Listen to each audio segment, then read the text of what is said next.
Estamos de volta com o Gazeta Entrevista. Nesse bloco nós vamos falar a respeito de economia e tenho aqui ao meu lado o professor Rubiclés Gomes, ele é professor de economia da Universidade Federal do Acre. E eu de imediato vou aproveitar para não perder nem tempo e nem a oportunidade de lembrar que o IBGE divulgou recentemente o seguinte dado: 6,9% foi a participação dos estados da Amazônia Legal no PIB brasileiro em 2002. Todos os estados da Amazônia Legal reunidos tiveram uma participação no PIB de 6,9%, isso em 2002. Em 2016, essa participação aumentou. Os estados da Amazônia Legal aumentaram a participação no PIB, foi para 8,6%. Então nós saímos de 6,9% para 8,6%. Mas o professor Rubiclés entende que isso aqui não é de todo positivo, para usar uma linguagem injusta, mas para que seja compreensiva. Por quê, professor? Prazer recebê-lo aqui. Prazer é meu, então. Eu acho assim, números devem ser bastante analisados e bem analisados, né? E de forma geral a gente não tem essa compreensão de analisar bem números. Então quando a gente pega a Amazônia Legal, ela difere da região norte, né? Porque ela inclui aí Tocantins, Mato Grosso e parte do Maranhão. Uhum. Né? Então grande parte desse crescimento não deveu-se a estados como Acre, como Roraima, como Amapá, até mesmo Rondônia, mas sim a quem? A Mato Grosso, a Tocantins, onde o carro-chefe é o agronegócio. E qual é o problema disso? O problema é que é um crescimento concentrado em poucos estados da região. Esse é o problema. E uma outra explicação bastante interessante para isso que está acontecendo é que nesse período dessa pesquisa é um período que o Brasil vive em crise. Passou de 2002 a 2016. Principalmente quando você pega 14, 15, 16, onde o PIB diminuiu bastante. Então, o que acontece? Se você pegar Rio de Janeiro, quebrou. Rio Grande do Sul, quebrou. E mais um conjunto de outros estados no Brasil que quebraram, que tiveram PIBs negativo. Então isso faz com que relativamente o PIB do Norte cresça. Que são estados com muito capital instalado comparado à da região Norte. Exatamente. Né? Então eles passaram por um processo de desindustrialização. As indústrias estão saindo de lá, normalmente indo para a China, né? Exatamente. E aí o que acontece? O nosso crescimento não se deu por eficiência nossa, em grande parte, mas por deficiência dos outros estados da federação. Então isso é algo ruim, né? A nossa participação do Acre não deve ter mais do que 0,2% do PIB nacional. Então isso é muito complicado, porque a gente não consegue gerar riqueza para distribuir e diminuir a concentração de renda do Estado. Quais são os aspectos que o Acre poderia observar nos próximos anos para mudar esse quadro? Pelo menos aumentar um pouquinho mais, fortalecer um pouquinho mais o setor industrial. Olha, então, o Mâncio agora há pouco falou de inovação. Eu acho que inovação é imprescindível. Mas para empresas que não têm capital, como é que pode fazer? Aí é que está. A gente tem que melhorar a nossa produtividade. Nós temos que ter condição de competir a nível nacional. Veja, então, hoje a gente não consegue competir com empresas da região norte. Quer dizer, nossa força de trabalho é deficiente, nosso capital instalado é deficiente. Então a gente tem que reduzir esses problemas. Nós temos que nos tornar competitivos, né, em nível regional, depois em nível nacional, para num terceiro momento a gente pensar em ser competitivo a nível internacional. Aí estamos falando de 150 anos, pelo menos, né? Na realidade, assim, algum governo em algum momento vai ter que entender que nós temos que melhorar a produtividade da economia. Isso é fato. Isso é fato. Assim, o que não é possível é um pedreiro demorar 5 dias para colocar 6 metros de piso e colocar torto. Então nós temos que exatamente, nós temos que melhorar a produtividade do nosso trabalhador. Como é que nós vamos fazer isso? É a pergunta, não é?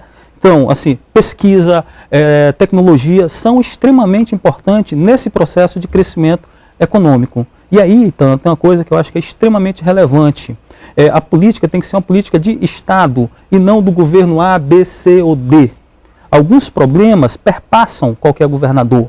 São problemas que se mantêm na nossa economia. Nossa produtividade do trabalho e do capital no Acre são muito baixa. Nós temos que aumentar isso para ser competitivos. Né? Bom, eu vou lembrar aqui, você falou a respeito de estados brasileiros que têm algum capital instalado, comparado ao nosso aqui da região norte, que tiveram mais um problema diagnosticado pelo IBGE também. Ontem foi publicada a informação de que, eu vou botar o número exato, colocar o número exato aqui como foi divulgado. 1.872 cidades do Brasil não conseguem gerar renda nem para pagar o salário do prefeito. Então, assim, dos 5.500 municípios que tem o Brasil, 5.560, 1.872 não conseguem gerar dinheiro, entrar dinheirinho no caixa da prefeitura, nem para pagar o salário do prefeito. E, para minha surpresa, que o dado revelou, esse problema é mais grave em estados como Rio Grande do Sul, São Paulo, Belo Horizonte, Santa Catarina. Ué, mas não são esses os estados que são os mais industrializados? O que está acontecendo? Então o Acre não está assim tão feio na fita? É uma coisa danada de entender, né? Ótima pergunta. Eu acho que isso, mais uma vez, é aquela questão da gente analisar bem os dados com profundidade. Né? Quando você vai fazer um diagnóstico e vai olhar quais são esses municípios que têm esse problema, geralmente são municípios que têm ali menos de 20 mil habitantes, que realmente não são municípios industrializados, que não têm um setor de comércio e serviço forte dentro da economia, que vivem basicamente de repasses do FPM e do FPE. Isso, Itaúan, nos coloca numa situação de fazer a seguinte análise. Devemos aumentar o número de municípios na Federação Brasileira, se hoje aproximadamente 20% não consegue pagar as despesas administrativas de um município? Pois é. Essa é a discussão que tem que ser levantada. Até porque, professor, o projeto que havia sido rechaçado de criação de novos municípios voltou para o Congresso. Parece-me que a ideia, o que está na pauta ali são a possibilidade de criação de 400 novos municípios, me parece que o número é esse, e isso é um risco para a gestão. Aqui mesmo no Acre, nós temos situações que beiram o ridículo. Por exemplo, o que justifica termos dois municípios como Brasileia e Epitaciolândia, por exemplo, separados por uma pinguela ali? Então, assim, tudo isso é um custo, né? Que o cidadão precisa observar, só que aí a classe política tem dificuldade de entender isso. Na realidade, isso é mais do que um custo, né? Isso é um crime contra você, cidadão, contra você, contribuinte, que paga imposto. Porque nesse caso específico, isso é pegar o nosso dinheiro, rasgar e jogar no lixo. Essa é a grande verdade. Não se justifica a criação de um conjunto de mais municípios no Brasil, quando mais ou menos 20% dos municípios não conseguem pagar o salário do prefeito e da Câmara de Vereadores e dos secretários municipais. Agora você imagine se você nessa conta incluir as despesas com educação e com saúde. Porque a pesquisa ela mostra só as despesas administrativas com salários de prefeitos, de vereadores e de secretários.